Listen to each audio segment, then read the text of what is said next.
Look at this. 4-unit loss. He takes a 4-unit loss. He would have died if he did not shift that Sejuani 1 hex to the left so that it casts it on the entire team. There's no way that Janna would have died. Welcome back to another Alvado video. In today's video, we're going to be taking a look at a game played by K3Soju. But in today's video, instead of starting at the very beginning, we're going to be starting the game at stage 4. Now to catch you up to speed, you can see his first augment was Second Wind, his second augment was Corpse Formation, the hero augment, the support one. And if you don't know what Corpse Formation does, it is all adjacent allies get 30% AD bonus. Adjacent meaning 1 hex range. So you can see how he has these Sennas placed next to each other so that they both give the 30% AD increase to each other and to every unit around them. So from his current spot, he's playing the threat and mascot frontline. He currently has 7 Gallios and upgraded Rammus, and he's looking to pivot off of this Senna and carry sure shots in the late game. So let's see what he gets for his third augment.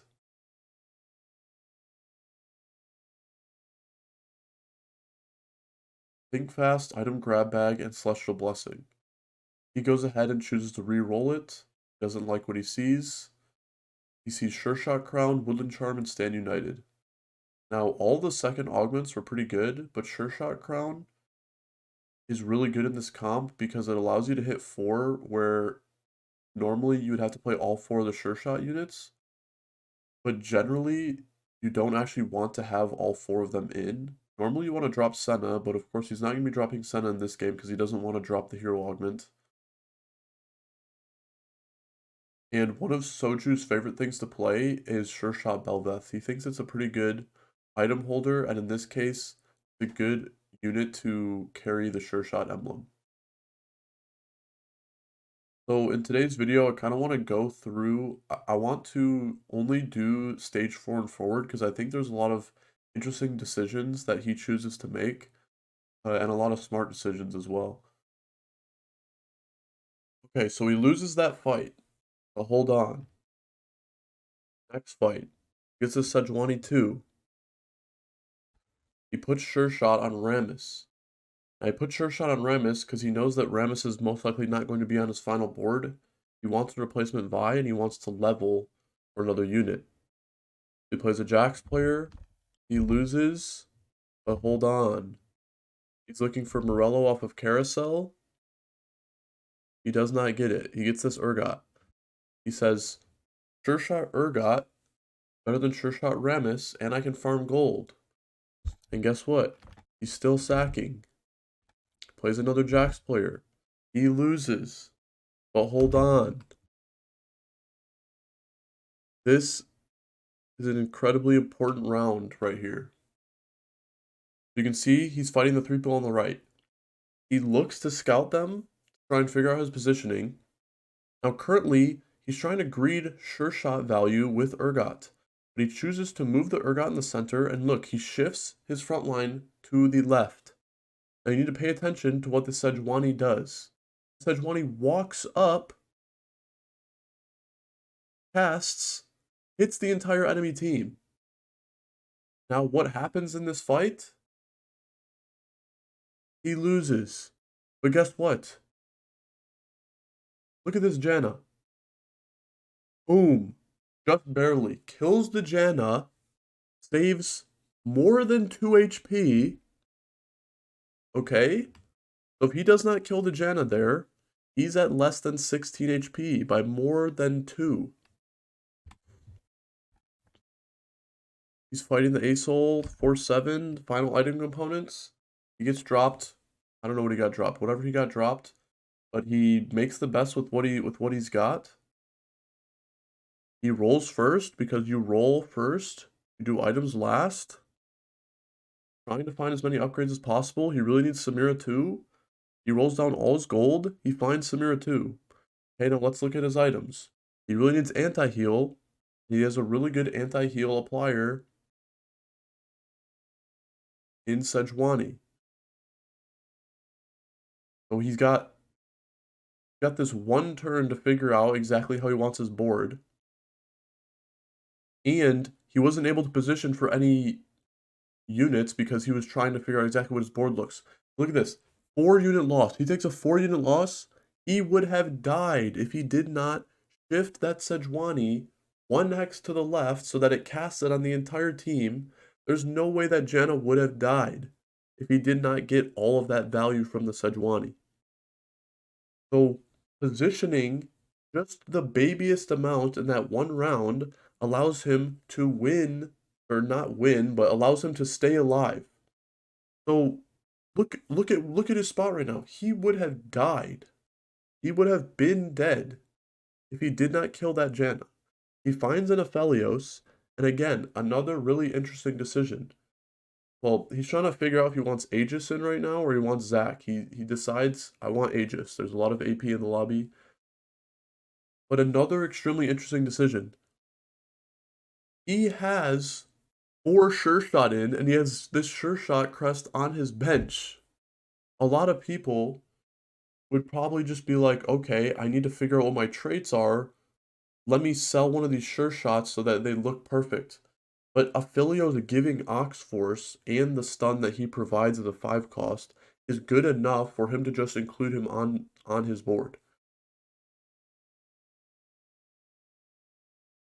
He finds Vi, the Bruiser or the Brawler HP bonus is good enough. And then he finally decides he just wants the Sure Shot Crown or the Sure Shot Crest on the Galio. But again, at every single turn, he's trying to make the correct decision and in trying to figure out exactly what his strongest board is. And all these tiny little factors are all factoring in for him to make this decision. He was saying the entire last stage that as soon as he hits level 8, he's spiking and he's not losing a single round. And sometimes this is how you have to play games, because on level 8, if you think that you can sack enough rounds where you actually are the strongest in the lobby, well then guess what's going to happen? You are going to live. You're going to beat everyone until they become stronger than your board. And he said, I'm sacking stage 4 because I know that on stage 5, I'm going to become stronger than everyone else. And guess what he's doing? He's doing just that. So he goes for Bramble off of Carousel, and this is another extremely interesting decision. Most people are thinking, oh, I have a Sejuani 2. Oh, I have a Galio 3. Let me just put the Bramble vest on one of them and not think about the decision. But guess what? He's fighting a Zed player, and he could be fighting a Zed player, or he could be fighting a Jax player. So what does he do? He uses the option select that the game allows you to do, and he waits. Look, he's trying to figure out which one he wants to put it on. He sees that the Jax is on the right side. He chooses to Bramble Vest the Sejuani to get the Sejuani to stay alive for that 1 extra second because the carry is on the Sejuani. If the Jax was on the left side, he would have put on the Galio. The Jax was on the right side, so he put on the Sejuani. And look at how close this fight is. Look how close this fight is. Just barely. I'm telling you, 3 more autos from this Jax, he might just walk up and kill the Samira. So again, he's rolling, trying to figure out exactly how strong he wants his board to be. He hits Aphelios pair and Vi pair, and he already hit top 4. So considering he hit top 4, he was trying to just all in and just pray that he hit one of the units. Definitely don't suggest something like that. But he was able to move over the IE onto the Samira, or the Giant Slayer onto the Samira. And you don't need a Senna 2 to give you, like, the extra corpse formation bonus. It doesn't do anything. Samira 1 corpse formation versus Samira 2 corpse formation, it doesn't affect anything. And honestly, I think he might have even made the correct decision by moving the items over. I'm pretty sure if he had items on Senna, there's a chance he might have not won that round. You can see right now he's like he's hovering the traits because people in his chat are telling him 5 out of 4 sure shot. But the thing is that he really wants every single one of the sure shots on his board. Okay, so item component, he doesn't need Last Whisper, he doesn't need Sunfire. So it's between Gargoyle Stoneplate and Locket. He's scouting the lobby. He sees that Locket is going to give him the extra HP to survive against the Duelist player. And when you put Locket on a 3-star unit, you get a better shield. He rolls all his gold, he hits Vi 2, puts the Locket on Galio, because like I said, you get more shield when it's on a 3-cost unit. And then look at this decision right here. This is like extremely interesting. So he is prepared to swap his board. He swaps his front line first, and if he scouts and he sees that the Zed or the Jax is going to be on the left side, then he's going to swap his back line. So he does a last minute scout, but look at what happens. He sees that he uses the item remover, and this player doesn't have enough time to swap anything, especially with double Locket. So he knows that he is going to be safe on the left side just by seeing this. This player's not swapping after he just item removed his unit. He takes note of that. He was prepared to just go back and then really quick triple swap his unit, but he sees that and he knows that he doesn't have to swap.